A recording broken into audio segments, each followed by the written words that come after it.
Assalamualaikum warahmatullahi wabarakatuh. Innal hamdalillah nahmaduhu wa nasta'inuhu wa nastaghfiruh wa na'udzu billahi min shururi anfusina wa min sayyiati a'malina. من يهده الله فلا مضل له ومن يضلل فلا هادي له.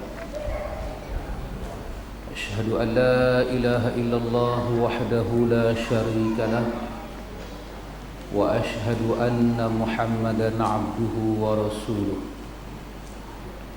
اللهم آتي نفسي تقواها وزكيها أنت خير من زكاها أنت وليها ومولاها. Amin, amma ba'du. Ikhwatul iman, ikhwatu fiddin, a'azzakumullah wa uhibbukum fillah.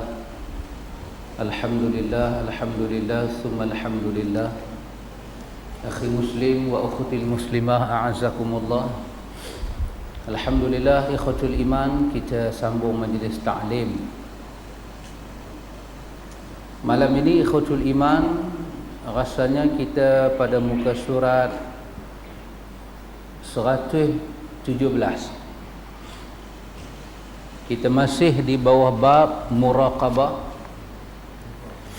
An-Nawawi rahimahullahu ta'ala cuba menghimpunkan dalil-dalil kepada kita ikhwatul iman untuk menunjukkan tentang muraqabah itu wujud. Perasaan muraqabah kita kepada Allah Ta'ala itu wujud. Dan hadis-hadis ini kita tengok An-Nawawi jadikan sebagai dalil di bawah tajuk muraqabah. Sekurang-kurangnya kita telah melihat dua hadis di bawah tajuk ini. Hadis Umar Al-Khattab riwayat Imam Muslim, hadis Abi Dzar dan Muaz bin Jabal riwayat At-Tirmizi. Malam ini bab yang sama muraqabah, kita masuk hadis yang ketiga. Hadis ini an Ibn Abbas radhiyallahu anhu maqal kuntu khalfan nabi sallallahu alaihi wasallam yawma faqala ya ghulam inni uallimuka bikalimatin ihfazillaha yahfazka ihfazillaha tajidhu tujahak wa idza sa'alta fas'alillah wa idza ista'anta fasta'in billah wa'lam anna al-ummata law ijtama'at ala an yanfa'uka bi shay'in lam yanfa'uka illa bi syai'in qad katabahu Allahu lak wa in ijtama'u ala an yadurruka bi syai'in lam yadurruka illa bi syai'in qad katabahu Allahu 'alaik rufi'atil aqlam wa jaffatis suhuf. Rawahu At-Tirmidzi wa qala hadithun hasanun sahihun. وفي رواية غير الترمذي احفظ الله تجده أمامك تعرف إلى الله في الرخاء يعرفك في الشدة واعلم أنما أخطأك ما لم يكن ليصيبك وما أصابك لم يكن ليخطئك واعلم أن النصر مع الصبر wa annal faraj ma'al karb wa anna ma'al yusri yusra. Ini ikhwatul iman hadis yang kita lihat pada malam ni. Kita tengok apakah terjemahan dia. Dari Ibnu Abbas radhiyallahu anhuma, dia berkata, aku bonceng di belakang kenderaan Nabi sallallahu alaihi wasallam pada satu hari. Lalu beliau bersabda, hai bocah. Ni bahasa seberang. Ni Ustaz Sabri kena bantu. bocah ni apa maksud dia? Mungkin terjemahan ya ghulam lah kot. Nanti kita tengok apa ulama terjemah ya ghulam itu. Dia kata, wahai bocah, budak nak besar lah ni, budak nak besar. Sesungguhnya aku akan mengajarmu beberapa kalimat. Jagalah Allah. Dia akan menjagamu. Jagalah Allah. Kamu pasti mendapatkannya di hadapanmu. Dalam terjemahan dia bubuh di bawah 595 tu, dia kata kamu mendapatinya bersamamu dengan penjagaan, perlindungan dan pertolongannya. Apabila kamu meminta, maka mintalah kepada Allah. Apabila kamu memohon pertolongan, mohonlah pertolongan kepada Allah. Ketahuilah, sesungguhnya umat ini, seandainya mereka bersepakat untuk memberikan manfaat kepadamu dengan sesuatu, pasti mereka tidak akan bisa memberikan kemanfaatan kepada kamu melainkan dengan sesuatu yang telah ditulis oleh Allah untukmu. Dan seandainya mereka bersepakat untuk memberikan mudarat padamu dengan sesuatu, tentu mereka tidak akan dapat memberikan mudarat padamu melainkan dengan sesuatu yang telah ditulis oleh Allah atas kamu. Telah diangkat pena dan telah kering lembaran-lembarannya. Di bawah tu kata dia, maksudnya pena yang mencatat takdir telah diangkat, dan tulisan-tulisan takdir yang ada dalam lebaran-lebaran takdir telah kering. Inilah kinayah yang sangat indah tentang rampungnya segala takdir sejak waktu yang sangat lama sebelum terjadi. Hadis ini riwayat At-Tirmidzi, kata dia hasan sahih. Dalam riwayat selain daripada Tirmidzi, Nabi bersabda, jagalah Allah, engkau akan mendapatnya di hadapanmu. Kenalilah Allah di waktu makmur, dia akan mengenalmu di waktu susah, masa sakit. Ketahuilah bahawa apa yang ditulis menimpamu tidak akan bisa meleset darimu, dan ketahuilah bahawa bahawasanya kemenangan itu diraih dengan kesabaran, dan kelonggaran itu mengiringi masa sulit, dan sesungguhnya sesudah kesulitan itu ada kemudahan.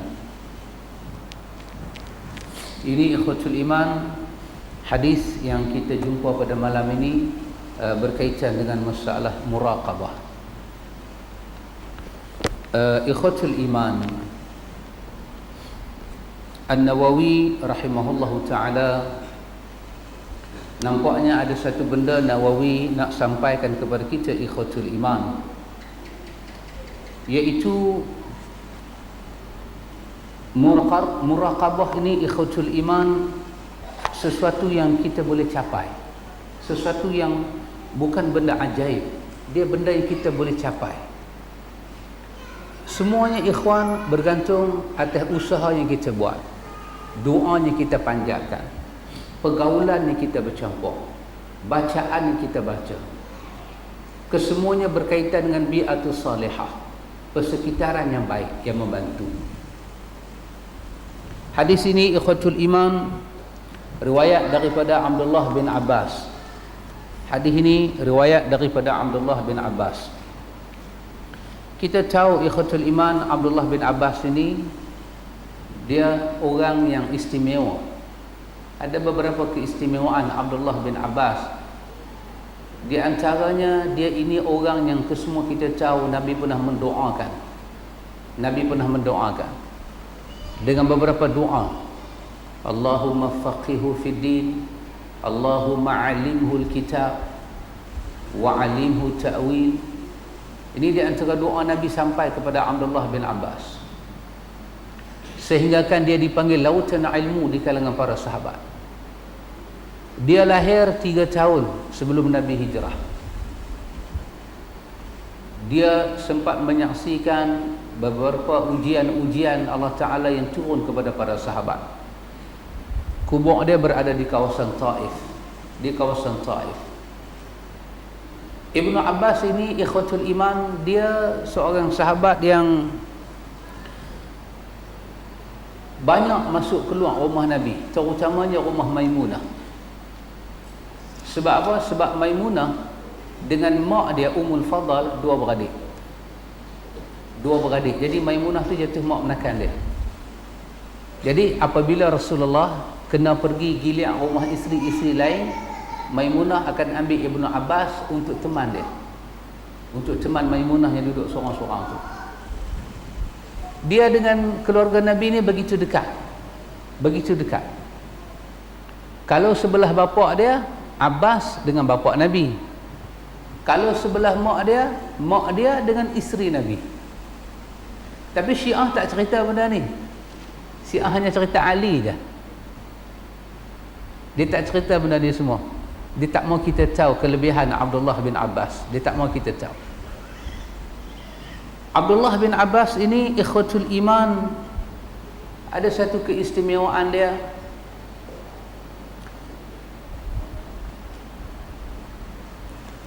Pada masa dia mati, ikhwatul iman, dia mati nak ditanam di Taif. Ada para ulama kata dia mati pada tahun 68 Hijrah. Masa mayat dia diusung nak pergi tanam ke bumi Taif itu, orang yang bawa usung mayat dia itu dapat mendengar suatu suara. Suara itu menyatakan, ya ayyatuhan nafsul mutmainnah irji'i ila ya ayyatuhan nafsul mutmainnah irji'i ila rabbiki radiyatan mardiyah fadkhuli fi ibadi wadkhuli jannati. Orang boleh dengar. Orang pakar duk kata kemungkinan yang baca ni jin kot. Pasal apa? Tak tahu siapa baca tapi dengar suara. Gamaknya daripada kisah inilah sebahagian orang mengambil dalil sunat kita bawa mayat membaca Quran. Gamaknya lah mereka ambil dalil ada riyah Fatihah tu, gamaknya dia ambil daripada dalil inilah. Tapi kita tidak kata apa-apa. Cuma kita kata daripada peristiwa ni tidak wujud dalil. Dalil tak wujud. Sebab yang mati tu kalau jin buat apa kita pergi ikut sunnah jin? Tak ada pasal kita nak pergi ikut sunnah jin. Kita ni orang jin yang kena ikut sunnah Rasulullah sallallahu alaihi wasallam. Tapi ikhwatul iman, Ibnu Abbas ini di antara orang yang bapa dia Al-Abbas berpesan, kalau Rasulullah balik ke rumah Maimunah, hang jangan balik lagi. Apa yang aku nak waktu malam hang bangun, hang tengok macam mana Nabi sembahyang. Sebab sembahyang Nabi di masjid kita nampak, tapi sembahyang Nabi dalam rumah kita tak nampak. Hang tengok dan hang cerita. Dan bila Nabi sembahyang malam, dia pergi duduk sebelah kiri. Nabi ubah dia tengah sembahyang datang ke sebelah kanan. Maka dia banyak mendapat pendidikan daripada Nabi sallallahu alaihi wasallam. Dan ada beberapa yang perkara-perkara yang pelik yang para ulama cerita tentang Ibnu Abbas radhiyallahu anhuma ini. Ikhwatul iman, hadis ini Ibnu Abbas radhiyallahu anhu dia nak cerita kepada kita. Dia kata dia kata satu hari kuntu khalfan Nabi sallallahu alaihi wasallam yauman. Satu hari dia dapat naik kenderaan di belakang Nabi. Nabi bawa kenderaan, dia duduk di belakang. Ketika itu faqala, Nabi kata pada dia, ya ghulam, budak yang nak membesar ke angka usia baligh. Budak yang nak membesar ke angka baligh. Dan Nabi wafat pun umur dia masa tu pun masih remaja lagi. Tak sampai pun dalam 20 tahun umur dia. Masih belah-belah tu. Ghulam, budak yang dah nak dekat-dekat nak baligh ni. Ataupun bahasa kita kata budak remaja ni. Nabi kata, ya ghulam, antum tengok bahasa ini, apa yang Nabi nak pesan ini, apa yang Nabi nak sampaikan kepada dia ini, ikhwatul iman. Kata Ibnu Rajab Hambali dalam kitab dia, Ibnu Rajab Hambali kata sesuatu yang sangat besar. Yang Nabi nak sampai ini, kata Ibn Rajab, sesuatu yang sangat besar. Dan hadis ini hadis yang memukau, kata Ibn Rajab. Hadis ini sangat memukau. Hadis ini bukan sahaja diriwayatkan oleh Imam At-Tirmizi, tapi juga diriwayatkan oleh Imam Ibn Sunni, juga diriwayatkan oleh Imam Ibn Asim, Abu Ya'la dalam musnad dia, Ahmad dalam musnad dia, oleh Imam Al-Ajurri, oleh Imam At-Tabrani, oleh Hakim dalam Mustadrak, Abu Nuaim dan Al-Baihaqi. At-Tirmizi ada dia punya lafaz dia, dan imam-imam lain. Pasal itu dia kata tadi, wa fi riwayatin ghairi Tirmizi, dalam riwayat lain daripada Tirmizi. Tetapi Syekh Albani menyatakan hadis ini adalah sahih. Hadis ini adalah sahih. Dan Ibn Rajab Hambali juga ada membincangkan tentang sanad hadis ini. Ala kulli halnya, hadis ini kita boleh mengambil pelajaran dan pengajaran. Nabi kita Muhammad, ketika Ibnu Abbas duduk di belakang dia, Nabi kata, ya ghulam, wahai ghulam, inni u'allimuka bi kalimat, inni u'allimuka bi kalimat, sesungguhnya aku nak bagi tahu pada kamu beberapa kalimat. Beberapa kalimat. Dia guna kalimah jamak menunjukkan beberapa kalimat, tapi dia baca dengan baris sukun untuk menunjukkan kepentingan kalimah itu. Betapa rugi kawan yang tak bagi perhatian pada kalimah sukun itu. Kita dapat pengetahuan dari segi bahasa begitu. Ada beberapa kalimah nak disampaikan, tetapi sangat rugi bagi orang yang tidak bagi perhatian pada kalimah-kalimah ini. Subhanallah. Kalau yang Nabi sampaikan ini dia tidak bagi perhatian, dia rugi. Dia sangat rugi. Ini sesungguhnya aku u'allimuka, aku nak bagi tahu pada kamu, aku nak alimkan kamu bi kalimat, kalimatin, beberapa kalimat. Kalimatin dibaca dengan tanwin, kalimatin, beberapa kalimat yang penting. Rugi kalau kau tak bagi perhatian, wahai ghulam. Mungkin kerana ghulam, budak, kita cakap dengan budak kan, dia boleh dengar, dia boleh tak dengar. Kita cakap, dia main handphone, dia SMS. Budak, orang tua tak buat kerja tu. Budak-budak, orang tua kalau dia sembang, dia fokus, dia eye to eye, heart to heart. Tapi budak-budak, kita sembang dengan dia, dia jawab mesej, dia mesej ke orang. Kita sembang, dia kata nanti saya nak ada telefon. Budak-budak Pak Mi, budak-budak. Jadi kita orang tua jangan buat perangai budak. Tapi budak-budak perangai tu. Inni u'allimuka bi kalimatin, aku nak ajak pada kamu kalimah-kalimah yang penting, wahai Ibnu Abbas. Kalimah-kalimah yang penting. Apa dia yang penting, ikhwan? Nabi kata, ihfazillah yahfazka, ihfazillah yahfazka. Kau pelihara Allah, kau akan dapat imbal balik. Allah pelihara engkau. Kau pelihara Allah, kau akan dapat imbal balik. Allah pelihara engkau. Subhanallah. Subhanallah, ikhwatul iman. Ini kita kata kalimatun jalilah azimah. Kalimah ini kalimah yang mulia, yang istimewanya sangat besar. Ihfazillah, kita pelihara Allah. Tetapi Allah Ta'ala ini laisa bihajah ila ahadin. Allah ni tak ada hajat pada siapa pun untuk pelihara dia. Nabi kata ihfazillah, kau pelihara Allah. Tapi Allah Ta'ala ni, Allah Subhanahu wa Ta'ala nafsihi laisa bihajah. Diri dia tu dia tak ada hajat siapa nak pelihara dia. Dia tak ada hajat. Tapi murad, maksud dengan pelihara Allah Ta'ala di sini, ikhwatul iman, kita pelihara syariat Allah Ta'ala. Kita pelihara agama Allah, peraturan-peraturan dia.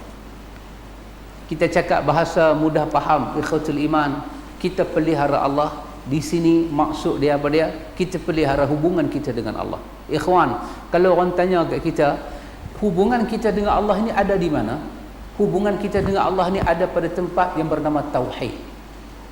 Pasal itu dikatakan al-Islam huwal istislamu lillahi bitauhidi wal inqiyadu lahu wa ta'ah. Islam itu dikatakan menyerah diri kepada Allah Ta'ala. Islam itu menyerah diri kepada Allah dengan jalan tauhid, dengan jalan tauhid, dengan mematuhi dan mentaati. mematuhi larangan, mentaati suruhan. Tapi dalam masa yang sama, wa bara'atu minasyirki wa ahli, kita kena bebaskan diri kita daripada syirik dan apa yang ada hubungan dengan syirik. Yang ni ikhwatul iman, siapa yang tekun salat, yang tekun melakukan ibadat-ibadat sampingan yang lain, tapi dia tak peduli hubungan dia dengan Allah dalam bentuk tauhid, Allah akan rejam dia masuk dalam neraka. Orang yang rosak tauhid dia, Allah Ta'ala firmankan, walaqad uhiya ilaika wa ila alladhina min qablika la in asyrakta la yahbatanna 'amaluka. Telah aku wahyukan kepada engkau Muhammad dan kepada nabi-nabi sebelum daripada engkau Muhammad, sekiranya mereka merosakkan tauhid mereka, aku batalkan seluruh amal-amal mereka. Maka satu hari ikhwatul iman, Muaz bin Jabal,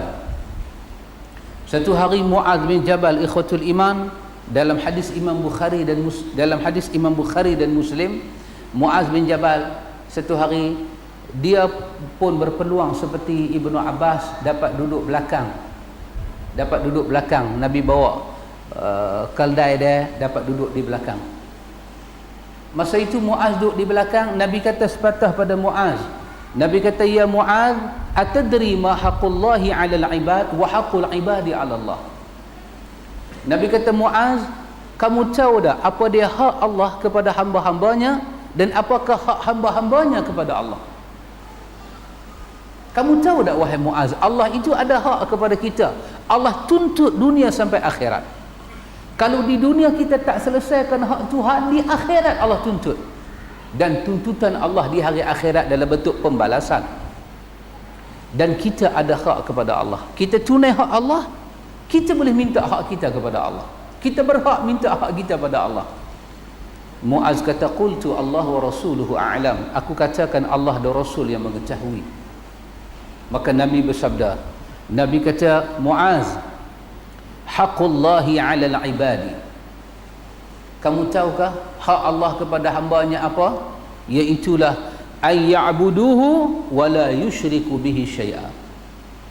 Hak yang mesti kita beri pada Allah, kita sembah dia, kita ibadah pada dia, langsung jangan syirik kepada Allah. Jangan syirik kepada Allah. Tak dibenarkan syirik. Itu haknya Tuhan minta, ikhwan. Kita tahu ikhwan, ayat Quran menyatakan kepada kita, walladzina idza fa'alu fahishatan aw zalamu anfusahum zakarullah. Dalam duk beriman ini terkadang-kadang terjebak dengan fahishah dan menzalimkan diri. Kadang-kadang terjebak dalam fahishah, benda keji yang menjatuhkan maruah. Kadang-kadang kita zalim diri kita dengan dosa-dosanya lain. Zakarullah, kita cepat-cepat ingat pada Allah. Maka Allah katakan, wa may yaghfiru dzunuba illallah. Kau sebut nama aku dan aku tanya pada engkau, siapa boleh ampun dosa engkau kalau bukan aku? Artinya ikhwan, ada pelajaran. Jatuh dan rebah kita dalam kehidupan ini ikhwan, dia seolah-olah kebiasaan daripada hidup. Kita beristighfar, besok datang pula ujian, kita rebah, kita beristighfar. Demikianlah putaran hidup sampai ke kapan nak mai. Tapi dalam hadis Muaz ni bagi tahu satu je, seolah-olah kita rebah, kita bangun, kita rebah, kita bangun, Tuhan masih melihat kita. Tuhan masih mendekati kita. Kita dah baca dah dalam bab taubat, hamba Allah itu datang dengan dosa membunuh 100 orang. Dia nak mendekati Allah, Allah mendekati dia. Kita dah baca ada hadis-hadis yang begitu dahsyat sebelum daripada ini. Betapa dahsyatnya dosa-dosanya Allah ampun. Tapi apabila kita melakukan kerosakan dalam tauhid, muka kita Tuhan tak mau tengok. Diri kita Tuhan tak mau tengok. Keadaan kita Tuhan tak mau tengok. Subhanallah. Orang yang terlibat dengan zina bertaubat. Kita dah baca ada hadis seorang yang direjam di zaman Nabi. Tiba-tiba ada orang ketika merejam dia menyatakan, semoga Allah mengutuk kamu. Nabi menyatakan, jangan kata demikian, kerana taubat dia ini boleh diagih-agihkan kepada ahli Madinah sebanyak 70 orang. Zina ni ikhwan, benda yang menjatuhkan maruah. Tapi Tuhan masih pandang orang yang bertaubat. Tapi jangan rosakkan hubungan dengan Allah dalam bentuk tauhid. Allah tak pandanglah kita. La in asyrakta, kalau kamu syirik kepada Allah, la yahbatanna amaluka, aku tak terima apa dah daripada hang. Wala takunanna minal khasirin, jangan menempah kecelakaan akhirat dengan kamu jadi orang yang sangat rugi. Maka hak yang kita kena buat, ikhwan, neraka tu menyala-nyala. Tuhan nak campak hamba masuk neraka, dia suruh tengok semayang tak? Semayang fardu korang, tengok sunat ada buat tak? Ada buat, tampung. Dia puasa tak? Dia puasa tapi ada cacat. Dia puasa sunat tak? Ada, tampung. Dia ada buat haji, dia buat haji. Masa buat haji dia ada buat kebaikan tak? Ada, yang cacat tampung. Subhanallah. Tetapi kalau akidah hamba Allah itu rosak dengan dia menduakan Allah, tidak ada tampung menampung. Tidak ada tampung menampung. Allah tak akan terima apa-apa. Maka jangan rosakkan hubungan kita dalam bentuk tauhid. Inilah Nabi pesan kepada Abdullah bin Abbas, ihfazillah, pelihara Allah, jangan buat syirik. Kata Nabi kepada Mu'adz, wa haqqul ibadi 'ala Allah. Dalam Mu'adz, Nabi kata pada Mu'adz tadi, jangan kamu buat syirik pada Allah, wala yusyriku bihi syai'a, sikit pun tak boleh. Kan Nabi pernah habaq tangkai, Nabi kena habaq susuk, Nabi pernah habaq apa dia, ruqa, mentera-mentera yang tak tahu hasil usul dia. Nabi pernah habaq apa dia, sumpah-sumpah yang dilafazkan, yang tak panggil nama Allah, panggil nama makhluk, bintang, bulan, matahari, tok nenek dalam kubur semua dia panggil. Nabi kata jangan kalimah-kalimah sumpah itu dibuat seperti itu, nanti kamu syirik kepada Allah. Jangan buat.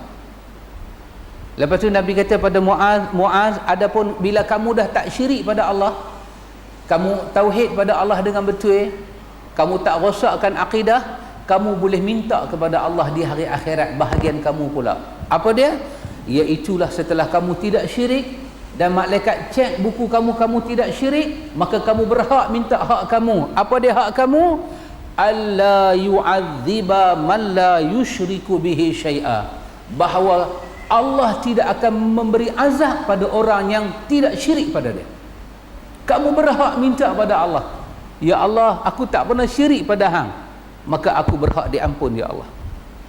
Subhanallah. Antum tengok macam mana Tuhan punya rahmat dengan kita. Jangan buat syirik aja, ya ikhwan. Bukan bermakna dosa lain boleh buat, tidak. Tapi jangan buat syirik, Allah tak akan azab kita. Al-Quran menyatakan kepada kita tentang fa amma man thaqulat mawazinuhu dengan wa amma man khaffat mawazinuhu. Bila Tuhan marah, Tuhan nak hisap, rupanya dia timbang dulu. Dia timbang, dia tengok wa amma man thaqulat, ini orang tidak buat syirik. Timbang, didapati berat amal baik dia. Fa huwa 'aisyatir radiyah, bagi satu kehidupannya seronok dekat dia. Ditimbang lagi, tengok rosak tauhid dia. Khaffat mawazinuhu, ringan kebaikan dia. Fa ummuhu hawiyah, menyala-nyala api yang bergeloja, sampai bila neraka tu menyala sampai semua jadi takut. Dikatakan halim talati, neraka jawab hal min mazid. Halim talati, nyahang duk galak ni pasal apa? Penuh tak lagi? Neraka jawab hal min mazid, awak nak tambah ke? Aku boleh membesar lagi. Ketika neraka galak lagu tu, semua jadi takut. Allah tutup neraka dengan tumit kaki dia. Siapa pun tak boleh kawal neraka, hanya Allah yang Maha Esa seorang boleh kawal neraka. Tapi ditimbang-timbang akidah dia rosak, tauhid dia rosak. Dia pernah pakai tangkai, dia percaya pada tangkai, dia tak percaya pada Tuhan. Dia percaya 50 kekuasaan Tuhan, tapi 50 ada pada makhluk. Iyalah duk baca doa, kalau tak jumpa bomo nak selesai lagu mana? 50 dia bagi pada Tuhan, lagi 50 dia bagi pada makhluk. Allah tak suka demikian. Dikatakan la ilaha illallahu wahdah la syarikalah. Allah itu wahdah, dia esa, dia tunggal, dia satu, dia tak mau lain. Wahdah, dia esa, dia tunggal, dia satu, dia tak mau lain. La syarikalah, satu syirik pun aku tak mau. Subhanallah. Sampai Nabi pesan pada kita, ikhwan, kita baca hadis dalam bab ikhlas itu, Nabi kata apa? Riak pun Tuhan tak mau tengok ada dalam hati kita, kerana itu syirik yang kecil. Astaghfirullahalazim. Allah punya kasih dengan kita ni, jangan buat syirik saja. Masya Allah, ikhwatul iman. Kita pohon pada Allah, Allah selamatkan orang Islam ni daripada syirik. Saya ada pengalaman, tapi saya tak boleh cerita di mana, dengan siapa, tempat mana, di atas keselamatan dalam negeri, kerana Senat pun tak digubah dengan penuh lagi. Rupanya ikhwan, apabila bisnes satu orang tu pelan besar bisnes dia, pelan meluasa empayar perniagaan dia, maka dia makin hampir dengan kesyirikan. Makin hampir. Sebab bisnes yang besar ini, cemburu orang, sakit mata orang, sakit hati orang melihat keberadaan kita begitu besar. Jadi macam mana nak kepung? Kita boleh kepung bogat, bobo CCTV supaya pencuri tak rompak. Tapi kita tak boleh kepung iri hati orang. Iri hati orang. Dia iri dengan kita. Dia iri, dia pergi siam. Dia tak hantar perompak, tapi dia hantar sihir. Nak menyekat sihir ini daripada merosakkan perniagaan-perniagaan, makin dekatlah insan dengan syirik kepada Allah. Makin besar bisnes dia, makin hampir dia dengan benda itu. Saya mula rasa terkejut bila saya tengok benda itu, ikhwan. Subhanallah. Benarlah Nabi duk pesan benda ini, ikhwan. Benarlah Nabi pesan benda ni. Jangan buat syirik. Kita boleh kepung bisnes kita, kita boleh kepung dengan syirik, tetapi hubungan kita dengan Allah putus. Hari-hari dia putus. Akhirnya kita mati tak ada hubungan dengan Tuhan. Hubungan tauhid dah tak ada. Ya, demi Allah, ikhwatul iman, jangan buat kerja-kerja yang macam ni. Tetapi ikhwan, cabaran begitu kuat. Kepada Allah tempat kita mengadu. Betul, kepada Allah tempat kita mengadu. Tapi tak semua orang diberikan perasaan yang kuat macam tu. Nabi kata kepada Abdullah bin Abbas, Nabi kata, ihfazillah Abdullah bin Abbas, kau peliharalah Allah Ta'ala, nanti Allah Ta'ala peliharalah diri engkau.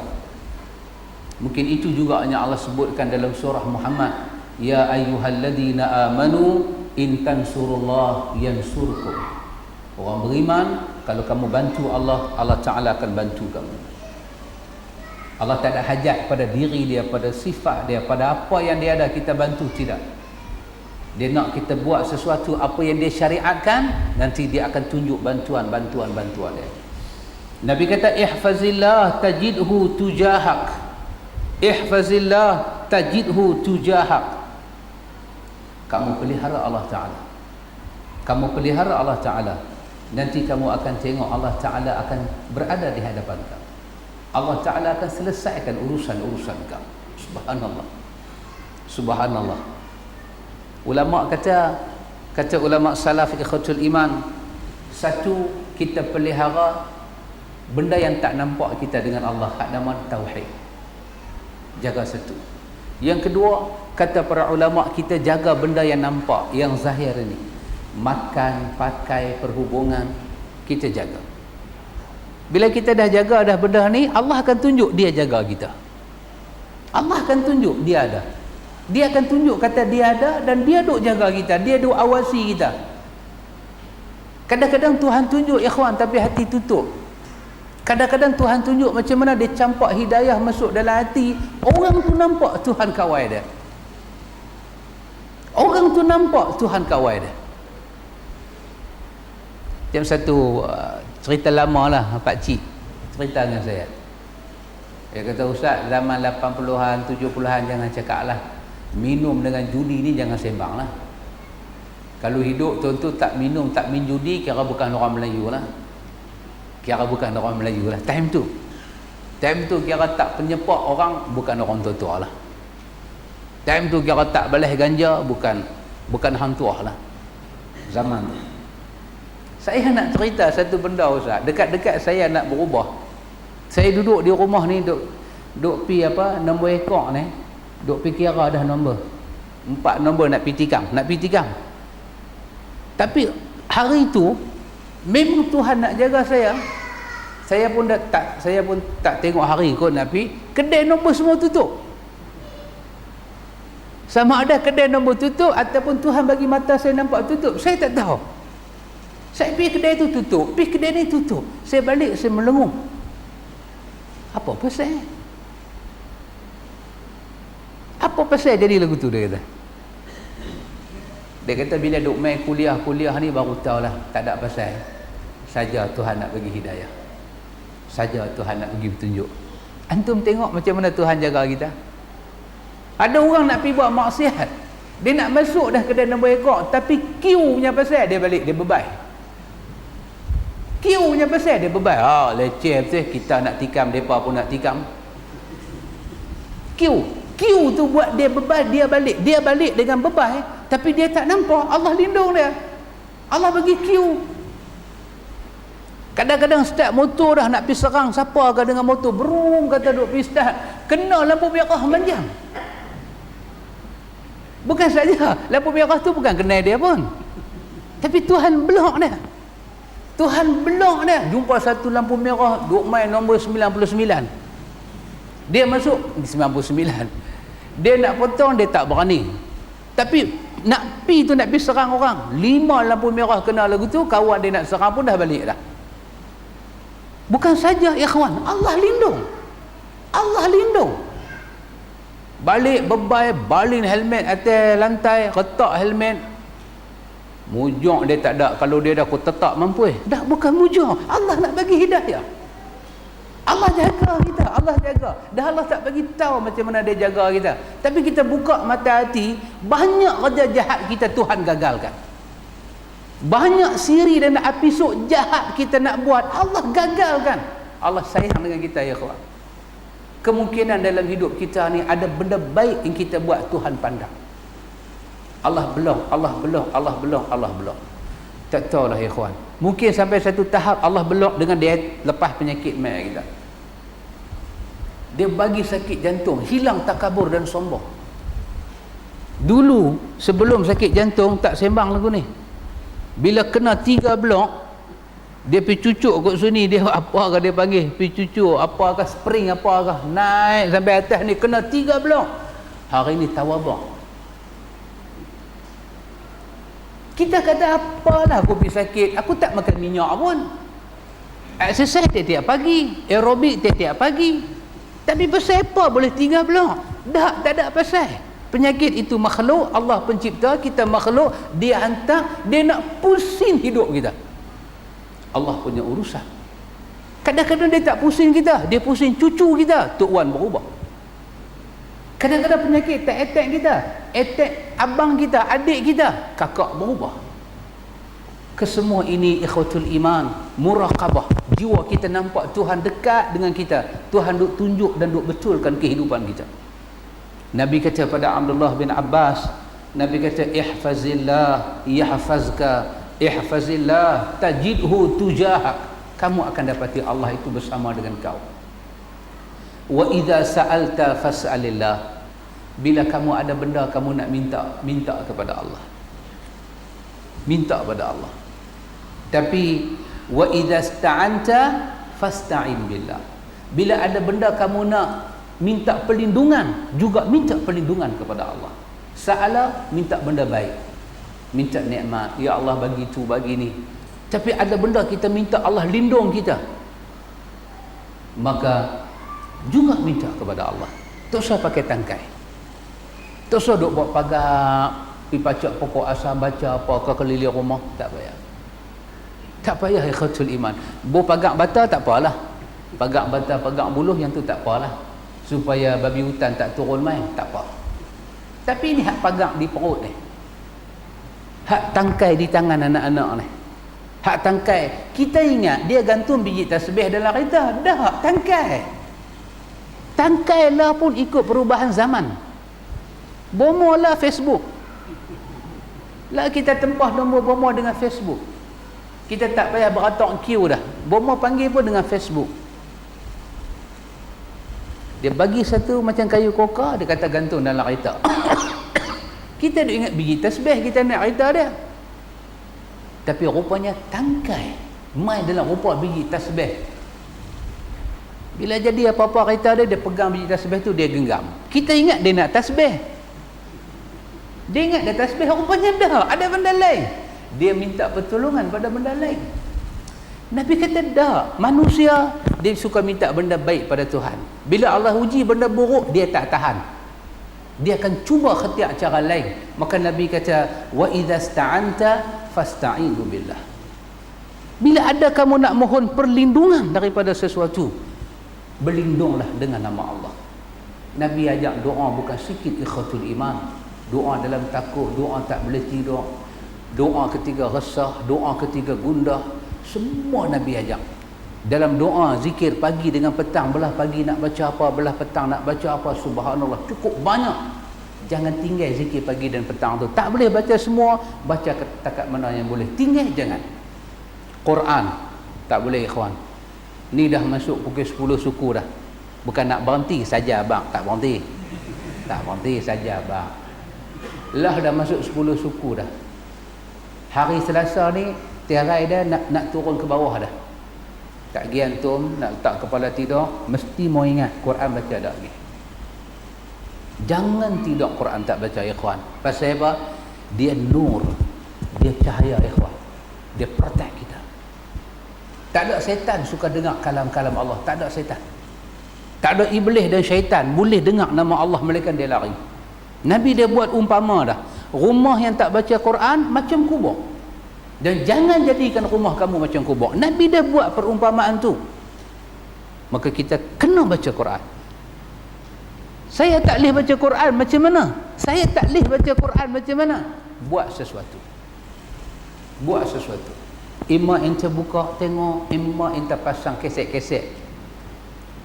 Syekh tu duk baca dalam keset, kita buka Quran, kita duk tengok. Kita nak sebut tak boleh. Jangan dalam rumah kita suara Quran tidak berkumandang. Ima kita, isteri kita, anak kita, cucu kita, menantu kita yang duduk satu bumbung dengan rumah kita, mulut ini semua mulutnya kena boleh membaca Al-Quran. Kalau rokok boleh hisap, dulu lembuh ikut hidung, lembuh ikut telinga, boleh, maka Quran pun boleh. Kita dah baca ada hadis Imam Muslim juga dalam Riyadhus Salihin. Apa Nabi kata? Siapa yang gagap baca Quran, Allah nak bagi 2 pahala. Siapa yang mahir baca Quran, malaikat turun bukan sikit, dia bersama safarah kiramin bararah. Dan Quran akan datang mencari si pembacanya untuk bagi bantuan di hari akhirat. Lain boleh tak baca Twitter, Facebook, boleh hari tak buka, tapi Quran tak boleh ikhwan. Rosak hubungan hati kalau tak baca Quran. Dalam Al-Azkar, Nawawi bawa 5 penyakit hati. Dan dia kata, rawat hati kita dengan 5 ubat. Salah satunya, penyakit hati itu akan hilang dengan apa kata Nawawi? Dengan tilawatul Quran. Dengan membaca Quran dan tadabbur ayat-ayat Al-Quran. Jangan sampai di rumah kita tak ada Quran. Saya pesan ikhwan, hari ini orang boleh bubuh Quran dalam apa itu? Ialah telefon-telefon ni. Tak sama ikhwan dengan ada satu naskah Quran dalam rumah, tak sama. Tak sama. Tak sama, tetap tidak sama. Antum boleh bubuh 30 juzuk Quran dalam antum punya handphone. Boleh bubuh, pitang mana boleh baca. Tak sama dengan satu naskah dok ada dalam rumah. Berkat dia jauh beza ikhwan. Sangat jauh beza. Bila Quran dia main dalam keadaan macam ni ikhwan, dia saja, benda lain tak ada. Respect kita pada dia tu lain macam. Dengan dia main, dia bubuh dalam handphone tu juga ada 1000 mak nenek benda lain. Tak sama ikhwan. Kedudukan dia tak sama. Tak sama ikhwan, tak sama. Habis-habis dia baca Quran, sadaqallahul azim, dia terus buka Facebook, benda yang sama, Facebook. Kata pula kat orang, tadi benda tu ada Quran, lah ni dia pergi pula kat situ. Tapi kalau dia main satu naskah Quran saja, tak ada apa dalam ni, Quran saja, kita pegang, kita rasa nak kena ambil ayat semayang, kita pegang, kita jadi takut. Tapi kalau dia main dengan handphone, kita mula tanya ayat semayang perlu ke tak perlu, kita mula tanya. Respect kita tu dia hilang sikit-sikit. Tak salah antum bubuh Quran dalam Facebook, tapi dalam handphone, tapi antum kena tahu jiwa antum berhubung dengan Quran dalam handphone antum dengan jiwa antum berhubung dengan Quran dalam naskah, gelombang dia sudah lain. Antum hati-hati antum. Sunnah tak menghalang kemajuan, tapi sunnah beri perhatian ikhwan. Hati ini sangat penting berhubung dengan wahyu Allah. Sangat penting. Kita buka Quran macam ni, pak cik tengok kita buka macam mana. Kita hormat kita tu tinggi. Nak kena menghadap kiblat, tapi dia main dalam bentuk handphone ni, kita dah rasa tak ada apa. Kadang-kadang rasa Quran pun tak. Buka lagu tu aja baca tak. Satu macam je baca. Sat lagi boleh tutup. Handphone yang sama pula sat lagi tengok apa pula. Handphone yang sama sat lagi boleh pasang satu lagu pula. Alaikik aha. Keluar pula lagu tu. Sat ni berhenti pula. Astagfirullahaladzim. Saya tak kata salah, tapi respect kita, gelombang jiwa kita sudah berubah. Maka kena mau ada satu naskah di rumah. Buka baca. Dia kawal kita ya kawan, dia kawal kita. Kita nak buat dosa apa pun dia kawal jiwa kita. Tak boleh 24 jam lari tanpa baca Al-Quran. Salah ikhwan, salah sangat-sangat salah. Saya ingat lagi masa pergi ke rumah Syekh Maulud, pergi dia, sampai Syekh tanya satu soalan. Syekh kata pergi rumah dia pukul 10 pagi, pergi rumah dia. Masa tu subuh masuk dalam pukul 4.30. Lama lah kan, 5.30, 6.30, 7.30 nak pergi 10, lama lah, banyak jam. Bila sampai semua duduk, dia tanya sepatah, dia kata baca Quran tak lagi? Sana soalan tu, baca Quran tak lagi? Semua buat muka welfare tunjuk bawah. Buat muka welfare tunjuk bawah. Maksud dia nak jawab lah, sat lagi balik baca lah. Memang tak baca pun. Dia kata tak payah jawab, aku tengok muka hampa aku tahu. Hari ni dia kata balik tu sama lagi. Hampa nak mengaji apa? Ilmu yang aku nak cerita ke hampa ni dari Al-Quran. Kalau induk dia hampa tak boleh baca, hampa tak rasa hormat, apa yang hampa minta? Hampa nak mengaji apa? Hampa nak mengaji fiqh, hampa nak mengaji Subulus Salam, hampa nak mengaji Nailul Autar. Semua tu ambil daripada kitab Allah dan sunnah Nabi. Sedangkan kitab Allah ada di rumah hampa tak baca, hampa ingat Tuhan boleh bagi ilmu ke hampa? Pergi balik. Begitulah keadaan sebahagian ulama-ulama salaf.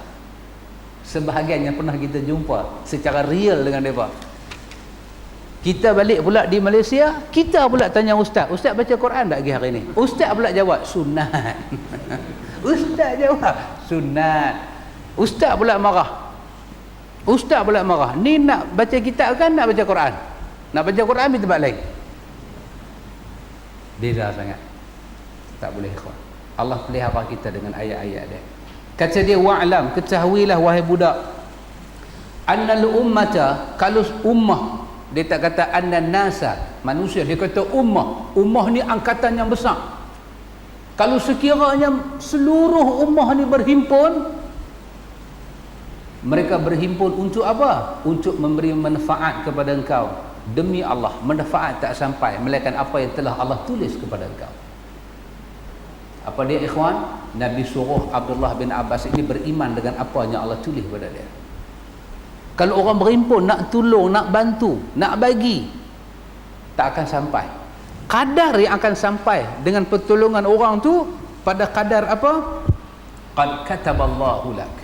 Qad kataballahu lak. Apa yang telah Allah tulis. Orang pegang di tangan ni, orang pegang di tangan sampai 10,000, 20,000, orang mai datang nak bagi ke kita. Tapi Allah tulis kita dapat 1,000 aja. 1,000 lah kita dapat. Mungkin dia letak atas rumah kita 10,000, dia letak. Sat lagi adik-beradik tu mai, "Hai abang, dapat banyak ni, pinjam sat 2,000 ni, sport ring dah teruk lah."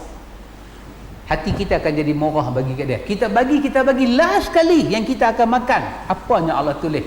1,000 atau 500. Jangan menyesal, jangan takut. Allah begitulah dia. Kalau manusia berhimpun, semua berhimpun, ummah semua berhimpun, yadurruka bisyai, nak bagi pada kamu benda sakit, benda mudarat, benda tak elok, lam yadurruka illa bisyai'in, mudarat akan sampai juga, melainkan apa yang Allah Ta'ala tulis aja. Mudarat pasti sampai, kita akan kena mudarat tu, tetapi apa yang Allah Ta'ala tulis sahaja ikhwatul iman. Ya Allah tak tulis, kita tak akan kena. Apa yang Allah Ta'ala tak tulis, kita tak akan kena. Kita kena apa yang Allah Ta'ala tulis. Dan yang kita duk kena selama ni, ini Tuhan dah tulis. Kita tahu. Kita tahu orang tu tolong, orang ni tolong. Pertolongan Allah itulah pertolongan yang sebenar-benarnya, ikhwan. Kata dia, rufi'atil aqlam wa jaffatis suhuf. Terangkatlah pena dan keringlah lembaran-lembaran yang ditulis. Apa maksud dia? Diangkat pena, keringlah tulisan yang ada atas lembaran itu. Maksud dia pada ikhwan, yang mana Allah tentu, yang tu akan jadi. Yang mana ada di sisi Allah, yang tu akan jadi. Lain tak akan jadi. Rupanya ikhwan, rupanya ada satu, mungkin saya boleh ceritalah, satu orang lah, dia ni, saya ingat nak kata dia kaya tak kaya tu saya tak tahulah, tapi kalau letak dia di sebelah Ismi Ulam Raja, standing jugalah. Bolehlah juga Pak Mit, kan? Saya turun kapal terbang, dia ambil dengan kereta, saya pun terkejut. Kita duduk naik Viva, start 2 kali, 3 kali baru jadi.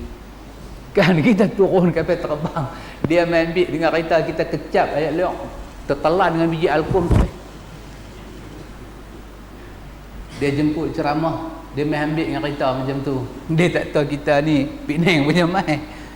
Tapi kita nak naik kereta dia, duk ketuk kasut lah. Kita ni orang kampung, berjalan berlemuh sampai ke lutut, duk ketuk kasut. Dia kata ketuk apa masuk. Kita duk tengok kereta dia, kereta kita pun sampai tempat cuci tanya, tak mau basuh ke? Baru kita pergi basuh. Car wash tu sampai main rumah, dia tanya tak mau basuh ke? Pasal kereta dah nampak macam apa ni. Baru pergi basuh. Hamba Allah ni punya kereta jangan cakap. Saya duk tengok kereta di depan tu macam kapal terbang punya, duk tekan-tekan. Oh dahsyat kawan ni. Dia punya tempat jolok tu tak macam kunci, dia macam apa tak? Dia bukan kunci bergigi ni, dia ada satu macam start, dia start. Dia tak payah duk pam, tak payah. Dia masuk benda tu, dia tekan start, dia start. Oh dia siap. Lepas tu keluar daripada kereta pula, dia tutup kereta, enjin tu duk hidup lagi. Dia mati sendiri. Wah, dia siap. Tak apa, duk sembang. Dia kata kat saya, Ustaz, jangan takutlah. Jangan takut. Sembang lagi, sementara nak pergi tempat ceramah tu sembang. Pakcik yang ikut dengan saya ni, Pakcik Hanifah kata kat dia, alhamdulillah lah Tuhan bagi nikmat pada orang Islam macam ni, alhamdulillah. Ini yang saya nak cerita bahasa dia. Dia kata apa? Dia kata betul-betul yang boleh buat kawai hati kita. Ni dia kata, dia ada bawa kereta tu, yang betul-betul boleh kawai hati kita, kita mau ingat alam ghaib, baru kita jadi elok. Kalau kita tak ingat alam ghaib, tak ingat kubur, tak ingat apa ada dalam kubur, tak ingat mahsyar, tak ingat pembalasan Tuhan, tak ingat kata Allah itu ada, semua dia akan bagi rosak. Jadi saya ni, dia kata, boleh panggil Ustaz main ceramah sampai sini, boleh main panggil Ustaz ceramah sampai sini, pasal benda ni lah Ustaz. Pasal saya percaya, saya panggil orang main cakap agama, saya jadi elok.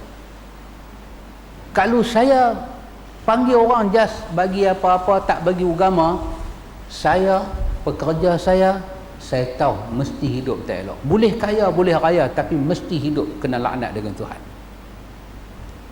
Ini nama dia ikhwan, kita beriman dengan takdir. Takdir syar'i, dibangsakan pada hukum syarak. Apa dia? Apa yang Allah cerita dalam kitab dia, itu yang kita terima. Allah cerita mati ada, Allah cerita siksa kubur ada, Allah cerita duduk dalam kubur, malaikat nak mai tu macam mana malaikat nak mai, subhanallah. Dalam hadis Tirmizi, Nabi sifatkan malaikat mungkar dengan nakir mai dengan mata kebiru-biruan. Dia mai dengan agam dia mai dengan suara dia tu dahsyat. Nabi gambarkan macam tu. Antum bayang kita duduk dalam kubur nak jadi apa? Malaikat maut tu main macam mana? Nak punggah pula bumi ni. Israfil nak tiup sangkakala, punggah habis bumi ni, luruh habis apa yang ada, keluar balik berhimpun di mahsyar. Yang Nabi kata cuping dalam hadis Imam Muslim, cuping malaikat dengan bau dia pun duk ada 700 tahun berjalan baru nak sampai. Ni bawah ni, yang kita kata sejengkai ni, cuping telinga malaikat dengan bau 700 tahun. Hak tu kita nak tengok di hari akhirat. Oh, tak menasabah. Tengok malaikat maut mati terus. Rebah masuk sampai dalam tanah, gelap, kampui, diheret ke alam barzah, ditanya. Dalam hadis Bukhari kata ditanya, siapa laki-laki yang diutuskan kepada kamu? Orang munafik dengan orang kafir kata, orang munafik kata, kebanyakan orang kata dia Muhammad kot. Jawapannya malaikat anggap cukup korang aja. Jawapan ni cukup tak hormat para nabi. Hadis Bukhari kata dia pukul betul-betul di antara center ni, remuk masuk ke dalam, merintih mayat tu. Kalau tak ingat ni semua ikhwan, bukan kata siapa-siapa, dengan kita boleh rosak. Pasal benda ni adalah yu'minuna bil ghaibi. Dia ada tapi dia ghaib. Walladzina yakhshawna rabbahum bil ghaibi lahum maghfiratun wa ajrun kabir. Dan orang-orang yang takut pada Tuhan dia yang ghaib, untuk mereka balasannya sangat besar. Betul hak Nabi kata pada Ibnu Abbas ni, betul, rufi'atil aqlam, keringlah tulisan Tuhan, takdir telah tercatat. Yang tercatat telah beku dan duduk di situ sebagai ketentuan Tuhan, tak akan jadi melainkan seperti yang telah dicatat. Dalam riwayat lain daripada At-Tirmizi tadi, seperti kita habaq tadi, Ibnu Sunni, Ibnu Abi Asim, Baihaqi, Tabrani, dia tambah ihfazillah tajidhu amamak. Kau pelihara Allah dengan makna yang sama, kau akan nampak nusrah Allah Ta'ala duduk depan kau. Allah Ta'ala tolong. Hati kita nampak, orang lain tak nampak. Hati nampak, orang lain tak nampak. Orang lain kata kesian hang susah, hati dia menafikan dah, Allah tolong aku, Allah tolong aku banyak. Kita punya dengar dia cakap tu, kita kata apa yang Tuhan tolong hang ni? Dah, Tuhan dah tolong aku cukup banyak. Hati dia nampak, tajidhu amama, Tuhan duduk depan. Susah ya ikhwan, muraqabah lagu ni tinggi ya ikhwan. Tinggi, sangat tinggi, sangat tinggi. Dan kita kena ada ikhwan, kita kena ada. Jadi apa-apa dekat kita, Allah nombor satu kita nampak. Sebelum nampak duit, nampak si fulan, nampak orang tu, Allah nombor satu. Kita akan panggil dengan nama-nama Allah Ta'ala yang Nabi ajak dalam doa ketika susah. Kita seru Allah Ta'ala dengan nama-nama yang Nabi suruh kita seru. Nabi ajak Ya Hayyu Ya Qayyum. Jadi apa-apa kita seru Tuhan dulu. Tadah tangan minta ke Tuhan. Jangan main-main ikhwan. Kata Nabi, ta'araf ilallah fi rakha ya'rifka fi syiddah. Kamu ingat Allah Ta'ala ketika kamu dalam keadaan senang selesa, nanti hari kamu susah Allah Ta'ala pula ingat kepada engkau. Subhanallah ikhwan.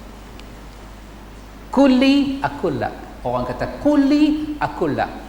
Kamu jadi milik aku, aku bagi hak kamu. Kamu jadi hamba aku jadi Tuhan kamu. Kamu jadi ni pekerja aku jadi tuan kamu. Kulli akullak. Apa yang hang bagi kat aku pulang balik. Subhanallah. Masa hang senang, hang lenang, apa pun tak ada. Masa hang susah, hang akan tengok apa pun tak ada. Wahai Tuhan ni ikhwan, walaupun hadis kata lagu ni, orang tu macam mana hamba dia buat, daripada dia tetap sampai, tapi dia cabut perasaan dekat. Dia cabut perasaan dekat. Dia cabut. Macam mana jahat pun, kawan tetap hidup dengan inayah daripada Allah. Dia tetap hidup dengan sihat Tuhan. Dia tetap makan. Dia duduk makan kunyah ni semua nikmat Tuhan bagi. Tapi Allah cabut apa daripada dia? Allah cabut wujud Allah dalam jiwa dia. Hati dia tak rasa Tuhan ada. Untuk menambahkan beban dia di hari akhirat. Untuk menambahkan celaka dan derita dia di hari akhirat. Dia kata lebih kurang, tak ada apa-apa jadi. Tak ada apa-apa jadi. Hak orang baik-baik tak dan kata dah jadi dah. sombong, gedebang-gedebung semua. Tak ada apa-apa. Tak ada apa-apa. Dan kalau Tuhan bagi musibah pun, Tuhan halang hati dia nampak Tuhan. Nampak Allah Ta'ala ni wujud, Allah tutup hati dia. Dia tak nampak juga. Dia dah sampai teruk dah satu tahap. Tapi ziarah satu orang yang kena badan tak boleh bergerak ni, apa? Stroke kan. Hari dia boleh mula pi tengok apa duk pakai wire tu. Second hari lama dah lepas tu nampak dia boleh bergerak sikit. Satu soalan yang dia tanya saya tak boleh jawab. Saya duk tengok mata dia. Apa saya nak kata kat dia? Dia kata dah jalan 2 tahun setengah dah ni. Dia boleh cakap sikit-sikit, saya boleh faham. Tapi dia duk tidur. Tak ada. Tuhan tak tolong pun.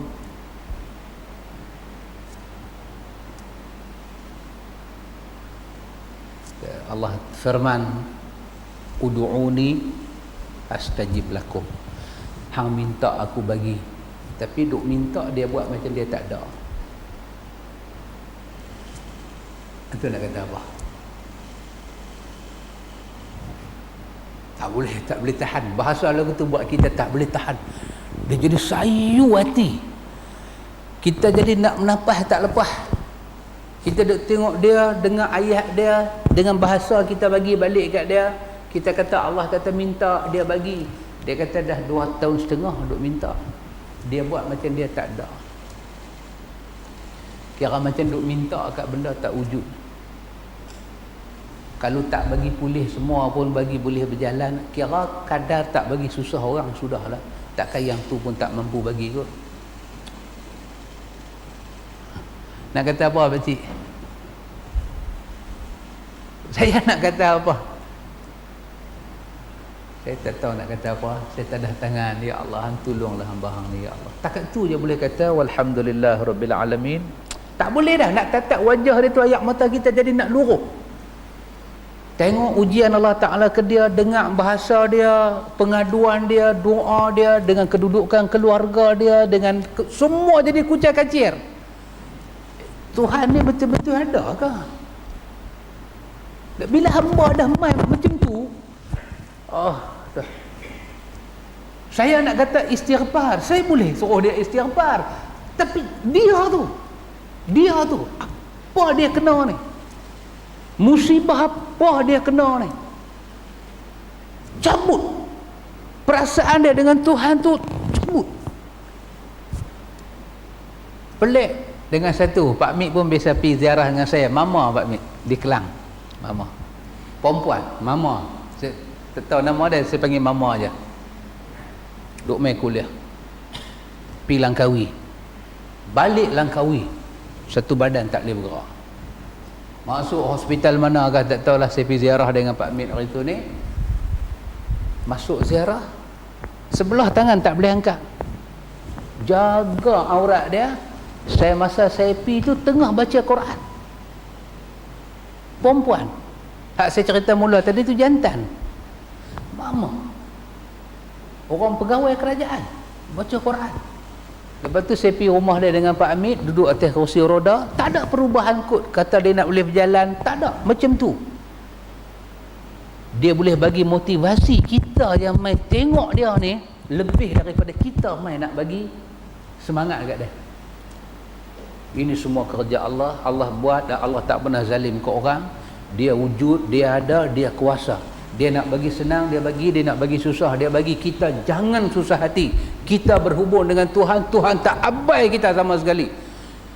Dia boleh cakap lagu tu.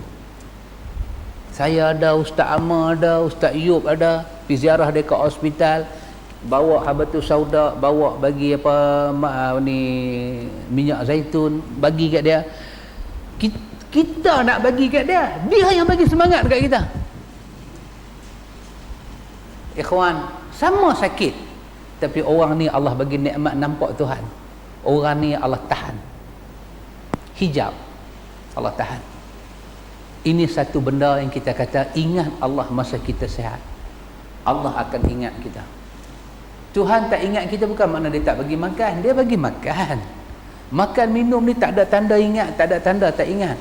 Tapi jiwa kita sangka dia tu macam mana? Kita sangka dia tu macam mana? Oh, jangan main-main. Dia uji kita ni ikhwan, dia pulas hati kita ni dengan ujian. Quran kata apa? Hatta zulzilu, gegam. Sampai sahabat kata, mata nasrullah, Tuhan nak tolong bila lagi? Allah kata dekat. Dekat. Dekat tu bila? 5 tahun lagi. Lambatnya. Ya Allah. Dekat tu bila? 5 tahun lagi. Tak apa, Allah kata nusrah Allah tu dekat. Bahasa Quran dekat, tapi mata kita duk tengok dan bau duk tanggung ni, Allah yang maha mengetahui. Tapi demi Allah, antum tengok bila Allah bagi para ulama mereka berkecimpung menegakkan Islam, tak pernah hati mereka tercabut daripada putih asa. Tak pernah. Tak pernah ikhwan. Tengoklah ulama lah, zaman silam sampai zaman hari ni, tegak sunnah ni apa tak kena? Tegak sunnah ni apa tak kena? Apa majlis-majlis agama tak buat? Apa dia tak buat? Tak ada tauliah lah, tangkap lah, yang tu lah, yang ni lah. Macam-macam kena, macam-macam kena.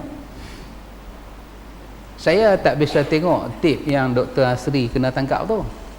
Saya tak bisa tengok. Tapi sekali Ustaz Amar tunjuk ke saya. Saya buka surat khabar lah, kata Dr. Asri kena tangkap. Kita cakap lagu kita lah, buat ke mana dah kena tangkap. Ini hari dia, besok hari kita. Tapi tak katalah hari kita, hari ni hari dia, besok hari orang. Kan? Hari kita tu tak sebut lah. Tapi sekali saya pergi Ustaz Amar di Kelang, dia kata, Ustaz, mai tengok. Kita Ustaz pernah tengok tak macam mana Dr. Mahzah kena tangkap? Saya kata tak biasa, tapi dalam surat khabar ada. Anda tunjuk ke Ustaz. Dia buka dia punya tu, tunjuk. Kita bila tengok dia kena tangkap, saya tengoklah ada benda tak boleh faham. Ni nak tangkap orang tak ada tauliah ke nak tangkap anak Sultan Zulu? Pistol, apanya dia nak gambarkan? Dia nak gambarkan sunnah ni cukup bahaya. Bukan isu orang tu kena tangkap, tapi suasana tu kena digambarkan.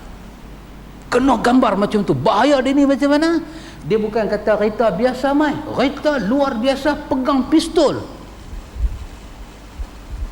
Subhanallah.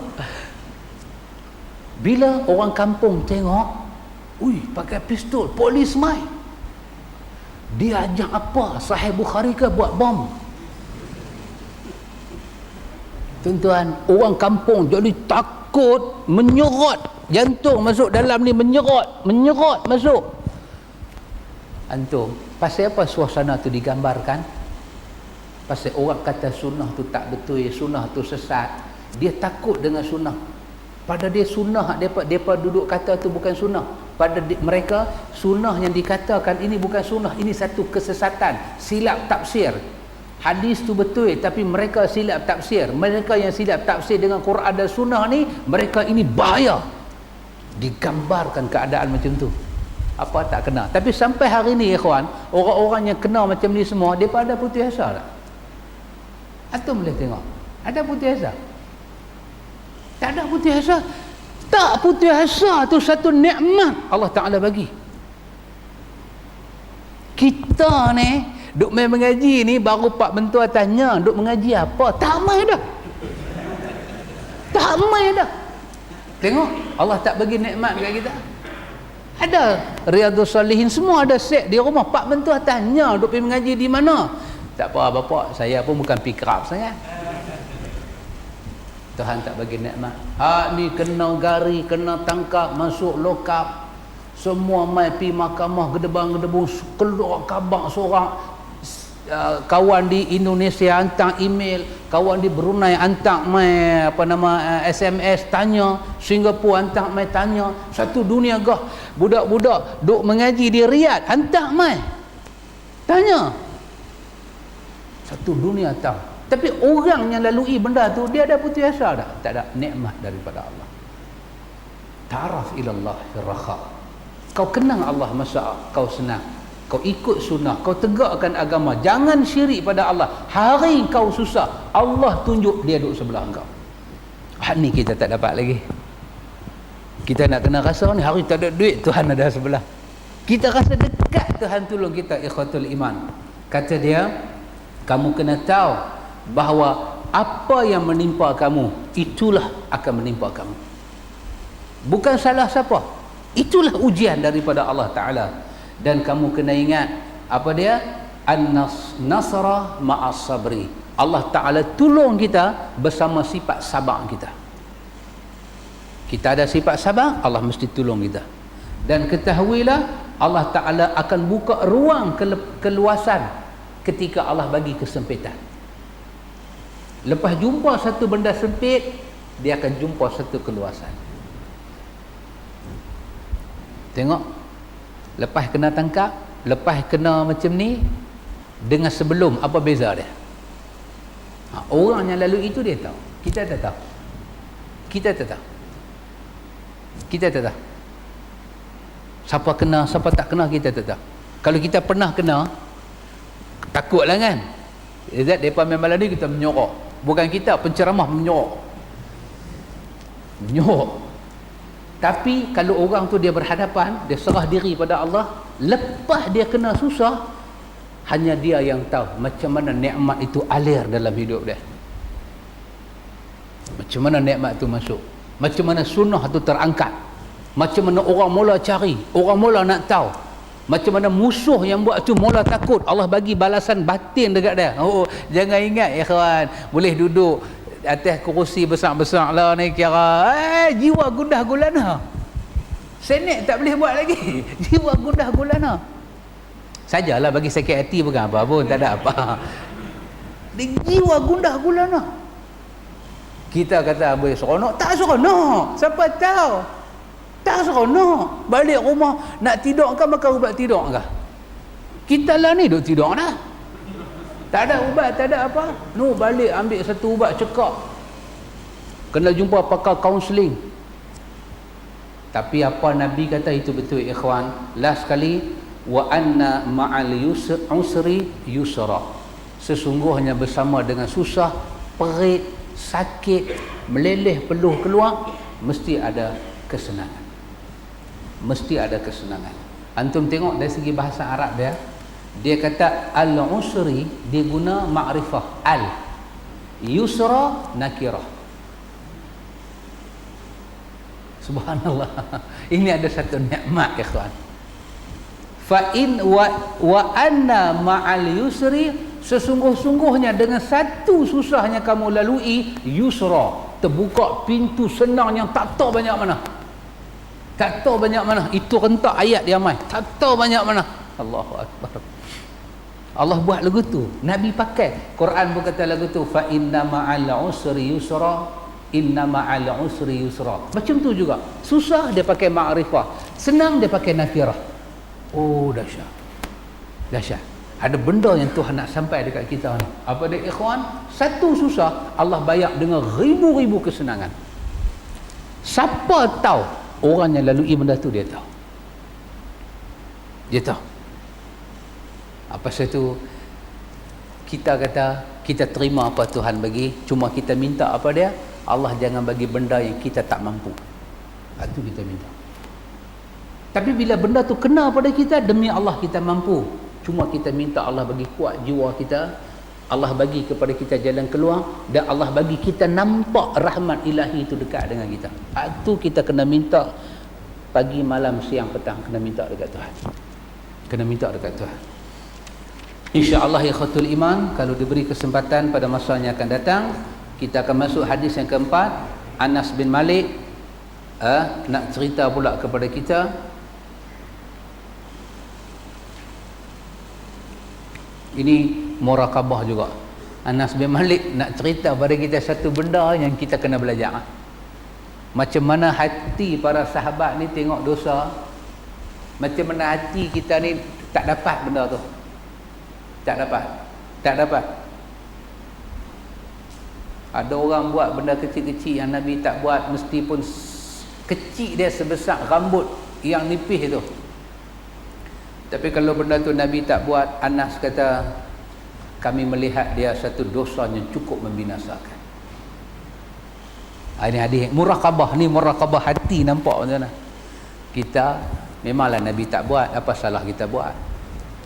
Tak apa takat tu, dia tambah lagi satu, dia kata betul-betul ya, kalau nak ikut semua Nabi buat, tak keluar rumah kita. Lagi best dia cakap kalau gitu. Memang tunjuk terang-terang kita ni tak ada muraqabah ilallah. Kita ni tak ada muraqabah ilallah. Mudah-mudahan ikhwan, Allah berkat hidup kita dunia sampai akhirat. Subhanakallahumma wa bihamdika asyhadu an la ilaha illa anta astaghfiruka wa atubu ilaik. Allahumma rabbana atina min ladunka rahmah wa hayyi lana min amrina rasyada. Sallallahu ala nabi Muhammad walhamdulillahi rabbil alamin.